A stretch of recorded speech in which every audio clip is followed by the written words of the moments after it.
This video is about atomic radius and ionization energy. You should already be able to describe atomic radius using nuclear charge and shielding, though we will review it, and to define ionization energy and explain trends within groups and periods. By the end of the video, you should be able to compare ionization energy and atomic radius for atoms and ions without using anything but a periodic table. So the question of the video is, why is Gorilla Glass so strong yet flexible? So if you ever use Gorilla Glass like on a tablet or a phone, it's a flexible piece of glass and you might put it over the tablet or phone to protect it from cracks, yet it is feels kind of flimsy. So what's going on there is they made the glass like normal out of silicon dioxide or silicate compounds, but they put sodium ions within that mixture. And then they put that entire glass mixture into a potassium nitrate bath. On the surface of the glass, there's potassium ions hanging out, and inside the glass, there's sodium ions. What you'll notice is the sodium ions are smaller than potassium ions. So this is something we're going to have to talk about in the future slides. Over time, the sodium and the potassium ions switch, so it says after ion exchange, and you'll see that potassium ions that take up more space are kind of like compressed. Because they're compressed, that means that the glass has places where it can kind of push on the potassium ions and bend before it breaks. If you looked at the top, potassium was a nice big circle. See how it's compressing? That's when the glass is kind of mushing in.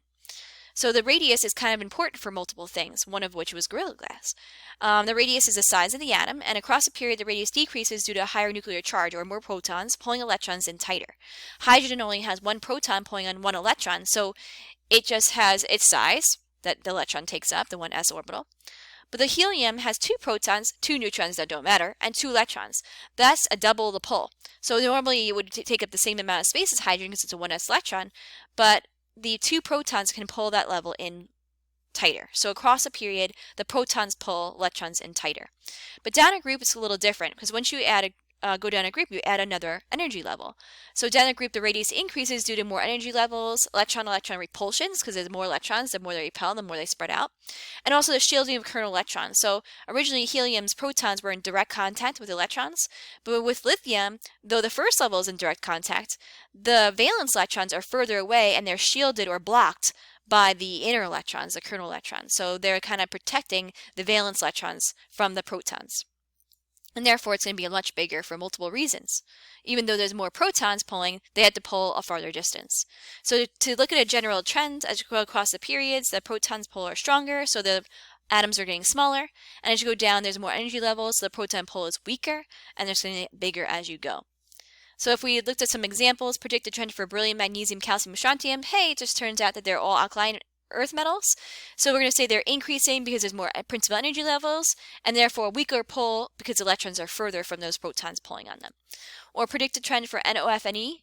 In that case, they're all in the same period, so they're going to decrease because a stronger nuclear charge or more protons are pulling on the same valence electrons, like the valence electrons are in the same level. They might also do something weird like the predicted trend of these ions. But these ions are the same examples that we saw in the first example on this page. They all lost 2 electrons, so that's equally hurtful to their size.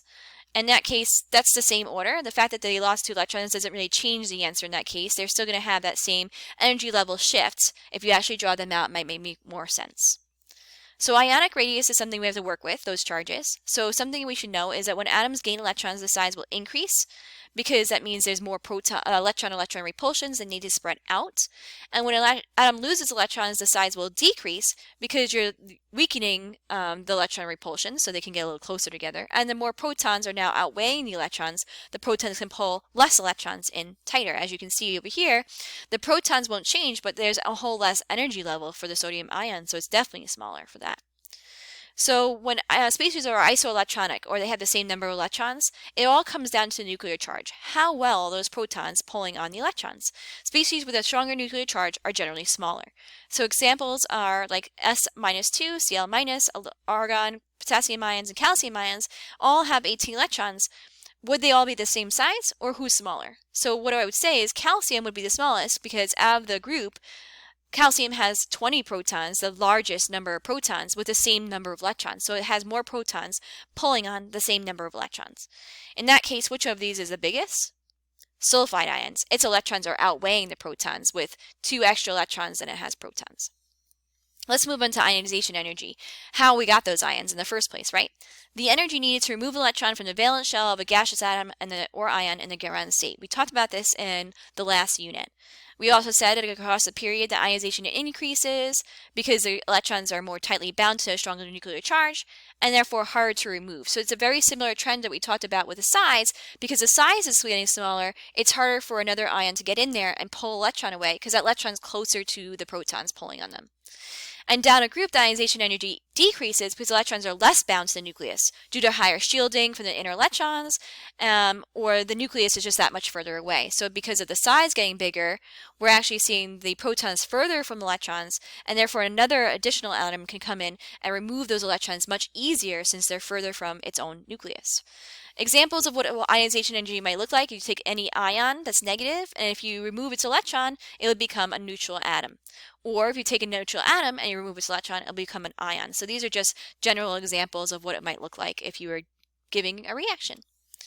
So some more examples about ionization energy is that there can be multiple ionization energies. The first ionization energy is removing the first electron, and this costs aluminum 580 kilojoules. After you remove the first electron, they call it the second, third, and fourth ionization energies, and this can keep going until you lose all your electrons. What you'll notice is they are all increasing. We talked about this last unit. The reason they always increase is every time you remove an electron, the proton's pull on the remaining electron is stronger. It makes the whole entire atom or ion smaller, and therefore the pull is just that much stronger on each electron. Another atom or person coming in to remove the next electron will have a harder time to do that. But what we want to know is, why is there a sudden increase in the fourth ionization energy? So it was like tripling and then doubling, and then all of a sudden it like multiplied by 5. Like, why did it get so much of a jump? And the reason is, if you look at aluminum, it has 3 valence electrons. Those 3 valence electrons were relatively easy to remove since they're the valence, and the fourth electron is coming from the next level down, the 2p2 level.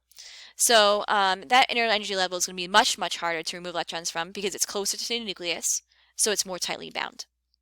Another example they could ask is like, why is sodium's ionization energy higher than potassium's?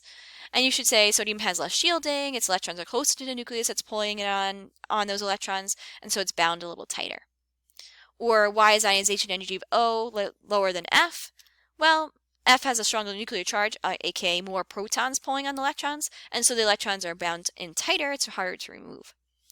Some exceptions come up, and I would only worry about these exceptions if they were specifically asked. So otherwise you just go with the flow, right? For beryllium and boron, there's a little bit of a problem. If you look at the picture on the bottom, beryllium has a full 1s and 2s orbital.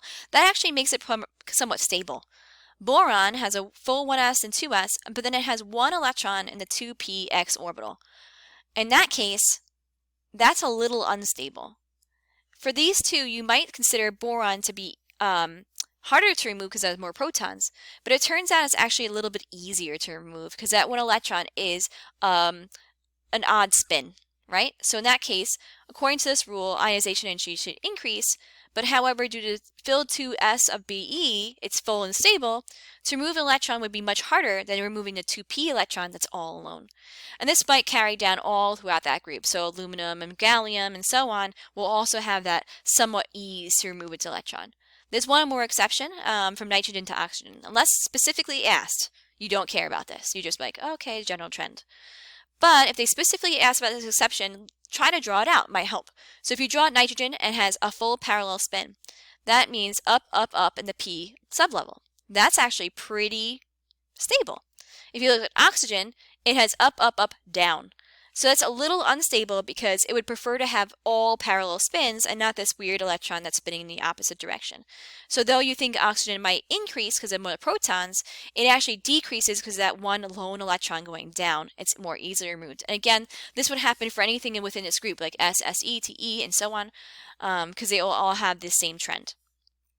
So at this point, you should be able to compare atomic radius for atoms and ions and ionization energies for atoms and ions.